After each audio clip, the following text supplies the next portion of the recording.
한때 중고차 하면 가성비 딱 이거였잖아요. 근데 요즘엔 잘못 사면 폭탄이다. 이런 말이 나올 정도로 시장 분위기가 완전히 얼어붙었습니다. 이게 그냥 경기가 안 좋아서 그런 걸까요? 아니면 우리가 모르는 사이에 어떤 거대한 변화가 이미 시작된 걸까요?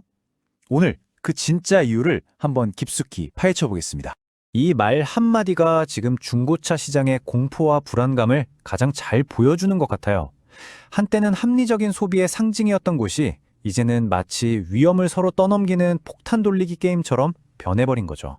이게 진짜 불과 몇 년 사이에 일어난 변화입니다. 현명한 선택의 대명사가 어떻게 피해야 할 위험한 도박이 된 걸까요?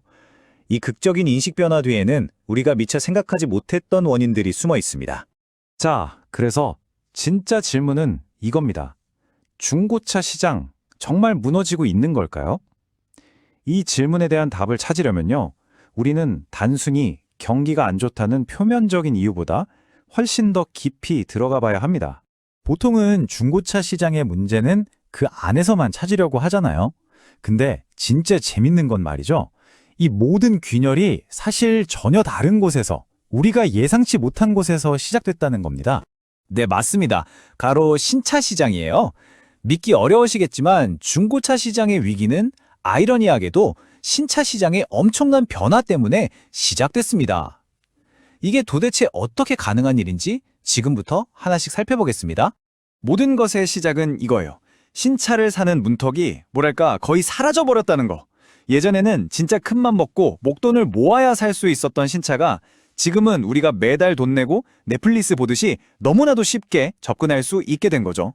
장기 렌트, 리스, 요즘엔 심지어 구독 모델까지 나왔잖아요. 이 슬라이드에 보이는 이런 방식들 덕분에 이제 큰돈 없어도 돼요. 그냥 매달 얼마씩 내면 최신형 신차를 바로 탈 수 있게 된 겁니다. 소유에 대한 부담은 확 줄고 이용의 편리함은 엄청나게 커진 거죠. 여러분도 한번 생각해 보세요. 요즘 도로에 나가보면 하, 허, 호 번호판 진짜 눈에 띄게 많아지지 않았나요? 이게 바로 신차에 대한 접근성이 얼마나 좋아졌는지를 보여주는 가장 확실한 증거입니다. 전문가들이 이걸 두고 자동차의 넷플릭스 모델이다 이렇게 불러요. 이게 그냥 차 사는 방식이 좀 바뀌었네 이 정도가 아니고요.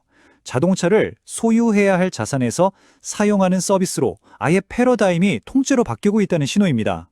이 지점이 정말 중요해요. 자, 이 그래프를 보시면 상황이 한눈에 들어옵니다. 왼쪽에 있는 게 뭐냐면요.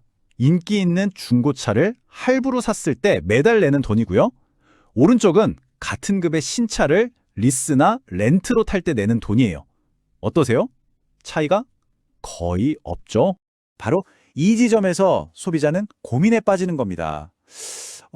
매달 요금 차이도 별로 안 나는데 굳이 남이 타던 차를 사야 하나? 혹시 고장나면 어떡하지? 이런 생각이 드는 거죠. 중고차의 가장 큰 매력이었던 가격이 힘을 잃기 시작하는 바로 그 순간입니다. 자, 근데 이게 끝이 아닙니다. 신차 접근성 문제에 더해서 두 번째 거대한 파독의 시장을 덮쳤어요. 바로 전기차입니다.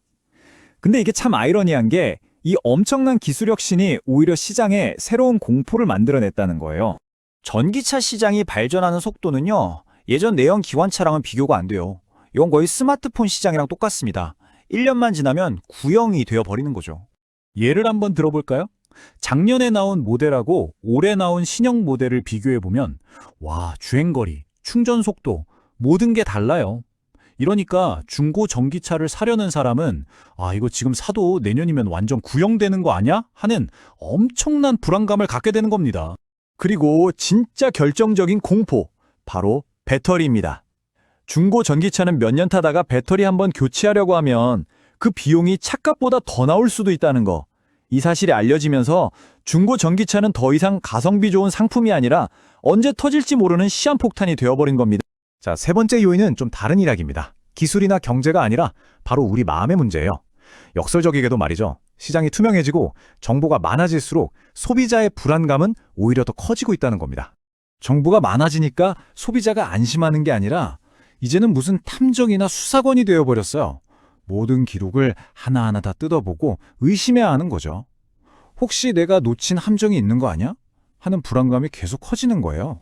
성능점검 기록부 봐야죠. 보험 이력 뒤져봐야죠. 심지어 어느 부위가 사고 났는지, 부품은 뭘로 바꿨는지 이걸 다 샅샅이 뒤져야 하는 거예요. 그러다가 아주 사소한 흠집 하나라도 발견되면 그냥 이건 좀 찝찝한데 하고 바로 돌아서 버립니다. 그만큼 시장 전체에 대한 불신이 깊어진 거죠. 자, 그럼 지금까지 이야기한 이 세 가지 거대한 흐름을 한번 합쳐보겠습니다. 이 각각의 파도들이 어떻게 하나의 거대한 해일이 되어서 중고차 시장을 덮치고 있는지 말이죠. 이 슬라이드가 지금 상황을 딱 정리해줍니다. 첫째, 신차를 너무 쉽게 살 수 있게 됐고요. 둘째, 전기차 기술은 너무 빠르게 변하고 있고, 셋째, 정보는 넘쳐나는데 신뢰는 무너졌습니다.